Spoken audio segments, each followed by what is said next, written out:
Advanced courses తో పాటు first year నుండే campus recruitment training leading companies లో 13,000 plus placements with 13.5 lakhs highest package. Welcome to Suman TV. మీరు Suman TV live ఛానల్లో Suman TV లైవ్ను ప్రత్యక్ష ప్రసారం ద్వారా వీక్షిస్తున్నారు.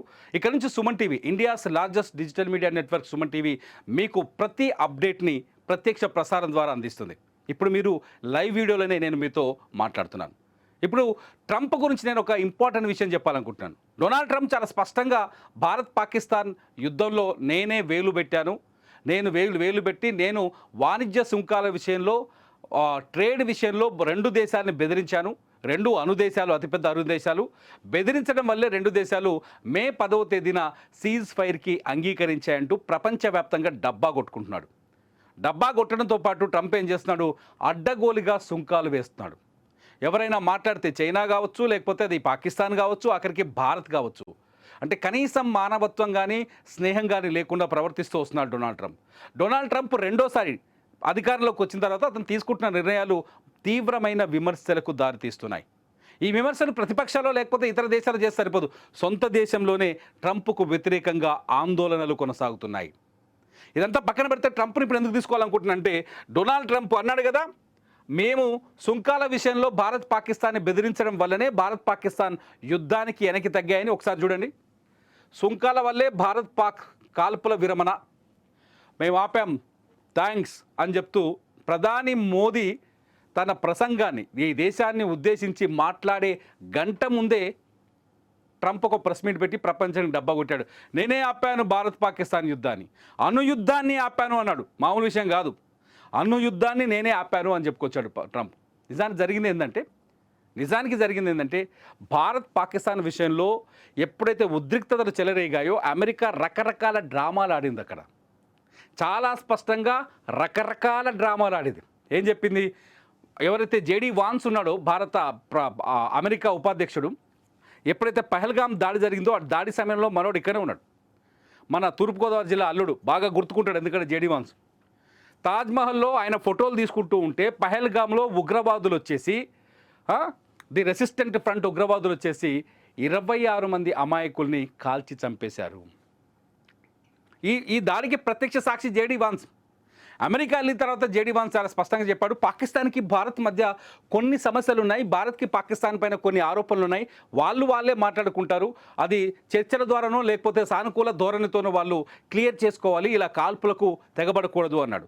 ఆ తర్వాత ఇంకో మాట చెప్పొచ్చాడు ఇంటర్నేషనల్ మీడియాతో మాట్లాడుతూ, మేము భారత్ పాకిస్తాన్ యుద్ధంలో ఎటువంటి చేయి చేసుకోదలుచుకోలేదు, వాళ్ళని ఆయుధాలు వదిలేయమని మేము చెప్పడానికి ఆసక్తికరంగా లేవు, మాకు సంబంధం లేదు భారత్ పాక్ విషయంలో అని చెప్పాడు.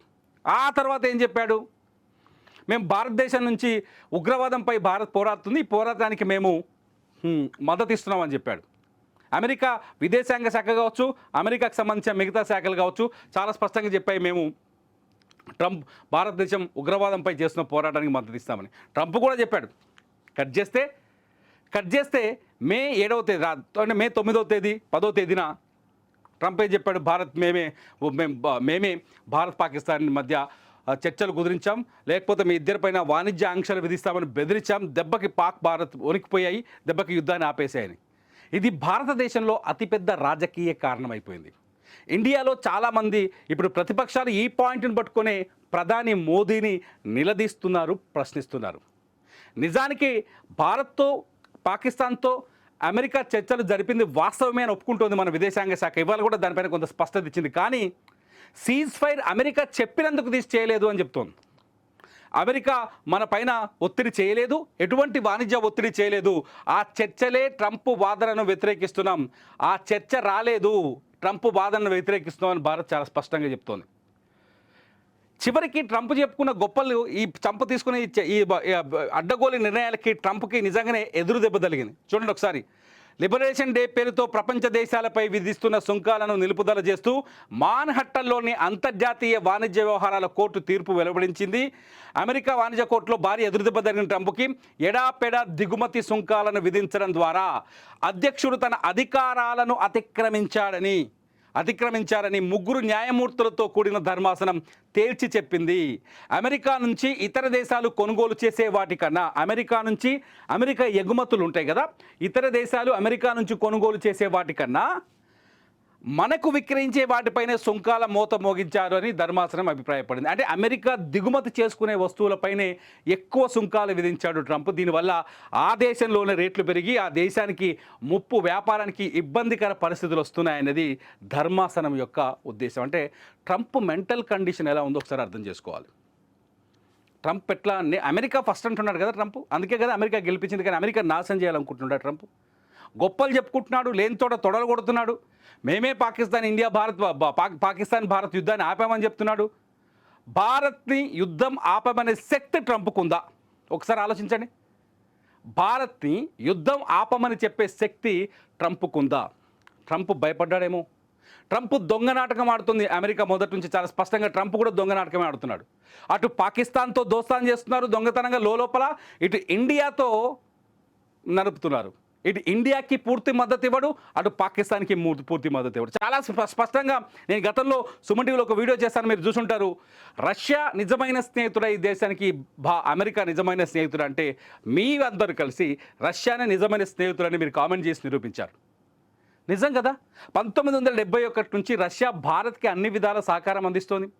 పాకిస్తాన్ నిన్న మన పహల్గామ్లో దాడి చేస్తే, పాకిస్తాన్ ఉగ్రవాదం మన పహల్గామ్లో రక్తపాతాన్ని పారిస్తే రష్యా మనకు అండగా నిలబడింది. అంతెందుకు, పాకిస్తాన్పై దాడులకు తెగబడితే, పాకిస్తాన్ మన పైన దాడులకు తెగబడితే, డ్రోన్లతో దాడులు చేస్తుంటే రష్యా మనకిచ్చిన S-400 తోటే కదా వాళ్ళని ఎదుర్కోగలిగాం ధీటుగా.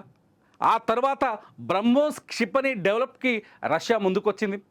అంతేకాదు S-400ని అప్గ్రేడ్ చేస్తూ ఎప్పుడైతే యుద్ధం జరిగిందో, ఈ యుద్ధానికి తర్వాత, మొన్న జరిగిన యుద్ధానికి తర్వాత S-400ని అప్గ్రేడ్ చేస్తూ మళ్ళీ ఉమ్మడిగా S-500ని మనం తయారు చేద్దామని చెప్పింది రష్యా. అక్కడ ఉక్రెయిన్తో యుద్ధం చేస్తూనే భారత్కి మనోధైర్యాన్ని ఇచ్చింది రష్యా. అమెరికా ఇచ్చిందా? అమెరికా ఇంత చేసింది. ఈ ట్రంప్ అనేవాడు ఇంత చేసి ఏం చెప్తున్నాడు ఇవాళ? ట్రంప్ ఏం చెప్తున్నాడు? నా వల్లే యుద్ధం ఆగింది. ట్రంప్ ఒక మూర్ఖమైన వ్యక్తి అనేది చాలా స్పష్టంగా ఆ దేశపు కోర్టు నిర్ణయించింది. అతను తీసుకునే నిర్ణయాలు సరిగా లేవు. అతను తన అధ్యక్షుడిగా తన అధికారాన్ని అతిక్రమిస్తున్నాడు. ఇతర దేశాలపైన అడ్డగోలుగా సుంకాలు వేసి భయపెడుతున్నాడు. భారత్ లాంటి దేశాన్ని కూడా భయపెట్టే ప్రయత్నం చేశాడని అమెరికా కోర్టే ఒప్పుకుంది కదా. ఆ కోర్టు ఏది? మాన్హట్టన్లోనే ఇంటర్నేషనల్ ట్రేడ్ కోర్ట్. ట్రంప్ని నమ్మాల్సిన అవసరం ఉందా? మీరేమనుకుంటున్నారు ప్రేక్షకులారా? ట్రంప్ని నమ్మాల్సిన అవసరం ఉందా? ట్రంప్కి ఇటువంటి తగిన శాస్తి జరిగిందని మీరు అనుకుంటున్నారా లేదా? నేను అనుకుంటున్నాను ట్రంప్కు తగిన శాస్తి జరిగిందని. మీరేమనుకుంటున్నారో ఈ వీడియో కింద కామెంట్ చేయండి. ఖచ్చితంగా మీ కామెంట్స్ బాగుంటే మరో వీడియో చేస్తా, లైవ్లో మీ కామెంట్ని చదివి వినిపించే ప్రయత్నం చేస్తా. మీరు సుమన్ టీవీ లైవ్లో ఈ వీడియోని ప్రత్యక్ష ప్రసారం ద్వారా చూస్తున్నారు. మీ కామెంట్స్ని ఖచ్చితంగా ఈ వీడియో కింద వేయండి. నేను మీ కామెంట్స్ చదివించి వినిపించే ప్రయత్నం చేస్తాను. చూస్తూనే ఉండండి సుమన్ టీవీ.